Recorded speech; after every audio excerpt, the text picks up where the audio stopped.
अस्सलाम वालेकुम व्यूअर्स। आज मैं आपके साथ बहुत ही लजीज़ और मज़ेदार सी देगी बीफ टिक्का बिरयानी बनाने की रेसिपी शेयर करने जा रही हूँ, और जिसको एक दफ़ा ट्राई करने के बाद खाने के बाद आप बिल्कुल रेस्टोरेंट वाली टिक्का बिरयानी को भूल जाएंगे। ये इतनी मज़ेदार और टेस्टी बनकर तैयार होती है। और साथ ही मैं आपके साथ वो तमाम राज शेयर करूँगी कि जिसकी वजह से चावल खिले खिले बनेंगे, बिल्कुल जुड़े जुड़े नहीं बनेंगे, और मसाला अच्छी तरह से इसके अंदर जज्ब होगा। ये तमाम मैं आपको आज इस रेसिपी में बताने वाली हूँ, तो इसलिए वीडियो को एंड तक ज़रूर देखिएगा।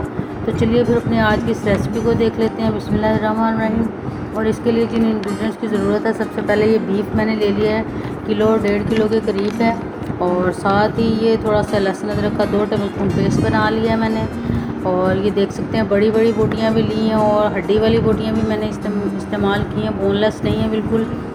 और ये 2 टेबलस्पून अदरक लहसुन का पेस्ट ले लिया, थोड़े से प्याज ले लिए, ये पुदीने की एक गुच्छी ले ली है मैंने। और साथ ही ये टमाटर कटे हुए रखे हुए हैं, हरी मिर्चें और बाकी तमाम मसाले साथ साथ शामिल करेंगे। तो चलिए फिर सबसे पहले ये मैं प्याज को गोल्डन ब्राउन कर लेती हूँ। और प्याज को गोल्डन ब्राउन करने के बाद आधा हम बाई निकाल लेंगे और थोड़ा सा बस बीच में छोड़ेंगे। और ऑयल को अच्छी तरह से निचोड़ के बाई निकाल रही हूँ मैं। और अब इसके अंदर ये जो गोश्त पड़ा हुआ था, इसको डाल के अच्छा सा फ्राई कर लेंगे। गोश्त किलो से थोड़ा सा ज़्यादा है, तो चावल मैंने 1.5 किलो इसके अंदर इस्तेमाल किए हैं, तो इसलिए ये आपके सामने इसको अच्छा सा फ्राई करेंगे पहले। और अच्छा सा फ्राई करने से व्यूअर्स इसके अंदर बिल्कुल स्मेल ख़त्म हो जाती है, बहुत टेस्ट अच्छा आता है हमारे चावलों का, बिरयानी का। और बोटियाँ भी अगर ज़्यादा भी गल जाएँ तो फिर वो टूटती नहीं है। और अब इसके अंदर अदरक लहसुन का पेस्ट शामिल करेंगे और मज़ीद इसको अच्छा सा भून लेंगे। और साथ ही व्यूअर्स आपसे मेरी रिक्वेस्ट है कि अगर आप मेरे चैनल पर नए हैं तो ज़रूर मेरे चैनल को सब्सक्राइब कर लीजिए। और अच्छा सा इसको भूनने के बाद अब कुछ स्पाइसेस के अंदर मैं ऐड करूँगी। और स्पाइसेस में सबसे पहले 1 टेबलस्पून भर के नमक इसके अंदर डाल लिया है, 1 टेबलस्पून भर के लाल मिर्च पाउडर डाल लिया है, थोड़ी सी हल्दी डाल ली है इसके अंदर। और थोड़ा सा ये कुटा हुआ पिसा हुआ सूखा धनिया मैंने डाल लिया 1 टेबलस्पून भर के। और ये टमाटर डाल लिए, और अब इनको अच्छी तरह से मिक्स कर लेंगे और हिला लेंगे, और टमाटरों को गलने तक इसको अच्छा सा मैं भून लूँगी। कुछ स्पाइसेस मैंने पहले ऐड किए हैं और कुछ बाद में ऐड करेंगे, क्योंकि जब हम 20-25 मिनट के लिए इसको अच्छा सा गलाने के लिए छोड़ते हैं तो स्पाइसेस का टेस्ट थोड़ा कम हो जाता है, तो इसलिए मैं उनको बाद में शामिल करूँगी।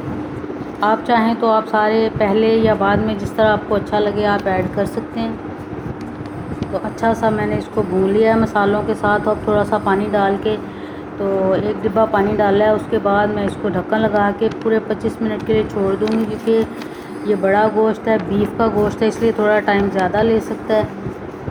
तो अब दूसरी तरफ बस ये चावल बॉईल कर लेते हैं अपनी टिक्का बिरयानी के लिए।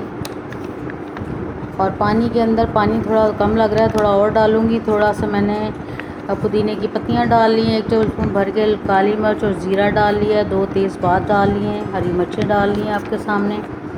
और ये 2-3 बादियान के फूल डाल लिए हैं, इससे फ्लेवर बहुत अच्छा आता है। और ये 2 बड़ी इलायचियाँ डाल ली हैं, 2 दालचीनी के स्टिक्स डाल लिए हैं इसके अंदर। और 1 टेबलस्पून भर के इसके अंदर मैंने ऑयल शामिल किया है, ताकि चावल अच्छी तरह से बॉयल होंगे, बिल्कुल खिले खिले रहेंगे, बिल्कुल जुड़ेंगे नहीं इसकी वजह से। और अब टेबलस्पून भर के इसके अंदर नमक भी ऐड कर लिया, और इसको अच्छा सा बॉयल आने दूँगी। और आपके सामने अच्छा सा बॉयल आ गया, सारे स्पाइसेस के जो जूसीज़ हैं वो पानी में अच्छी तरह से हल हो गए। इसी से हमारी बिरयानी का टेस्ट बहुत अच्छा हो जाता है। और अब इसके अंदर ये चावल मैंने सेला राइस इस्तेमाल किए, इनको 1 घंटा पहले भिगो के रखा हुआ था, और अब मैं इसके अंदर डाल रही हूँ। और व्यूअर्स, जब भी बिरयानी बनाएं तो सेला राइस से अगर आप बिरयानी को बनाएंगे तो आपकी बिरयानी बिल्कुल जुड़ी जुड़ी नहीं बनेगी, चावल अकेला अकेला दाना और खिले खिले बहुत मज़ेदार से बनेंगे। और अब आपके सामने इसको एक तरफ मैं अच्छा सा बॉईल करने के बाद नीचे उतार लूँगी, और दूसरी तरफ 25 मिनट हो चुके हैं, अच्छा सा गोश्त जो है गल गया होगा। इसको खोल के चेक कर लेते हैं। और अब मैं ऊपर से इसका वेट उठाने के बाद थोड़ा सा इंतज़ार करूँगी। अच्छी तरह से भाप निकालने के बाद अब मैंने इसको खोल लिया है, थोड़ा सा क्लोज़अप कर लेती हूँ इसका। और आप देख सकते हैं कि पानी अच्छी तरह से खुश्क हो गया है, और घी भी ऊपर आ रहा है। एक मैं इस तरह चेक कर लूँगी कि ये कितना गला है, बहुत अच्छी तरह से गल गया है। और अब इसके अंदर वो स्पाइसेस जो हमने पहले ऐड नहीं किए थे वो डाल रही हूँ। चिली फ्लेक्स डाली हैं 1 टेबलस्पून भर के। 1 टेबलस्पून भर के मैंने इसके अंदर टिक्का मसाला डाल लिया है। 2 बादाम के फूल डाल लिए, तेज़पात डाल ली है और साथ ही इसमें थोड़ा सा सूखा धनिया भी 1 टेबलस्पून मैंने ऐड किया है। उससे खुशबू और फ्लेवर दोनों बहुत अच्छे मज़ेदार से आते हैं इसके। और अब अच्छी तरह से भूनने के बाद 1 प्याली भर के इसके अंदर मैं दही डाल लूँगी। और दही डालने के बाद व्यूअर्स इसको बहुत ज़्यादा पकाएंगे नहीं, बस थोड़ी सी ग्रेवी में थिकनेस आएगी तो मैं चूल्हे को ऑफ़ कर दूँगी और फिर हम इसके अंदर कोयले का दम देंगे। ये कोयले के लिए मैंने एक बड़ा सा बर्तन लिया ताकि अंदर कोई गिर ना जाए कोयला और उसकी राख जो है वो गोश्त में शामिल ना हो जाए। और अब इसके ऊपर 2 बूंदें ऑयल की डालने के बाद अच्छा सा कोयले का दम दे लेंगे। इससे जो टिक्का मसाला हमने डाला है उसमें फ्लेवर बहुत अच्छा सा तंदूरी सा टेस्ट हो जाएगा इसका। और थोड़ा सा दम देने के बाद इसको मैं बाहर निकाल लूँगी। और अब ये हमारा बीफ टिक्का मसाला जो बीफ का गोश्त है बिल्कुल तैयार हो गया है। और दूसरी तरफ चावल भी बिल्कुल मैंने बॉईल कर लिए हैं आपके सामने। और अब बड़े से देगचे में सबसे पहले नीचे जो लेयर लगाई है मैंने उसमें ज़्यादा मैंने घी और थोड़ा सा मसाला बस लगाया है। इसकी वजह से चावल हमारे नीचे नहीं लगेंगे। जो सालन के ऊपर जो घी था वो मैंने इसके सबसे नीचे पहले तय लगाई है उसकी।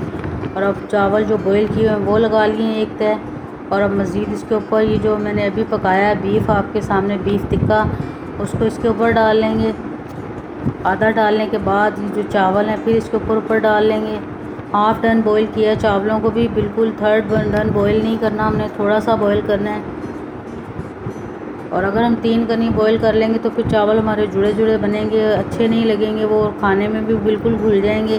तो इसलिए हाफ़ डन बॉईल करना है आपने भी। और अब इसके ऊपर ये मैंने जो अभी बाकी बचा हुआ गोश्त था वो भी डाल लिया है बीफ। और अब इसके ऊपर मज़ीद एक तय इसकी चावलों की लगा लेंगे और उसको बराबर सा इक्वल कर लेंगे ताकि तमाम साइडों पे जब चावल भी फैले होंगे तो मसाला भी अच्छी तरह से जज्ब हो जाएगा उनके अंदर। और मज़ीद थोड़ा सा बचा हुआ मसाला भी इसके ऊपर डाल लेंगे। मसाले को बहुत ज़्यादा थिकनेस नहीं दी जिसकी वजह से ये बहुत नीचे तक अच्छी तरह से जज्ब हो जाएगा और तमाम जो चावल हैं मसाले से भरपूर और फीके फीके नहीं बनेंगे, बहुत स्पाइसी और मज़ेदार से तैयार होंगे। और अब एंड में इसके ऊपर ये पुदीने की पत्तियाँ और प्याज जो फ्राई किया हुआ सबसे पहले हमने निकाल लिया था वो डाल लिया इसके ऊपर।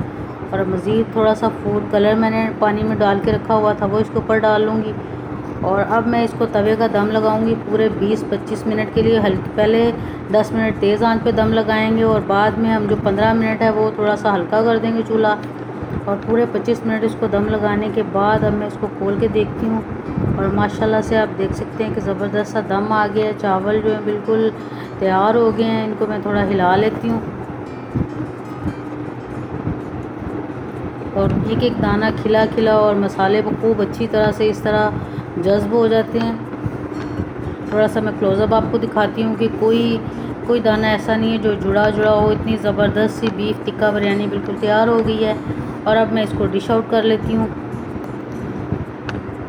और अभी से इतनी ज़बरदस्त सी इसको खुशबू आ रही है कि आप एक दफ़ा बस ट्राई करेंगे तो आप रेस्टोरेंट्स की जो बीफ टिक्का बिरयानी है उसको तो बिल्कुल भूल जाएंगे। ये इतनी मज़ेदार और टेस्टी बनकर तैयार होती है। और अब मैं इसको डिश आउट कर लेती हूँ। और नीचे तक कोई चावल लगे नहीं है, सारों में मसाला भी अच्छी तरह से जज्ब हो गया है और बिल्कुल ये रेडी हैं, तैयार हैं खाने के लिए। और अब मैंने इनको डिश आउट कर लिया है। ज़बरदस्त सी बीफ टिक्का बिरयानी बिल्कुल तैयार हो गई है। उम्मीद है कि आपको मेरी ये आज की रेसिपी अच्छी लगी होगी। और अगर व्यूअर्स आपको मेरी ये आज की रेसिपी अच्छी लगे तो आपसे मेरी रिक्वेस्ट है कि ज़रूर मेरे चैनल को सब्सक्राइब कीजिएगा और वीडियो को लाइक कीजिएगा। साथ ही साइड पे लगे हुए बेल आइकन को भी प्रेस कीजिएगा ताकि हर आने वाली नई वीडियो का नोटिफिकेशन आपको सबसे पहले मिले। तो फिर मिलेंगे व्यूअर्स नेक्स्ट वीडियो के साथ, तब तक के लिए अल्लाह हाफिज़।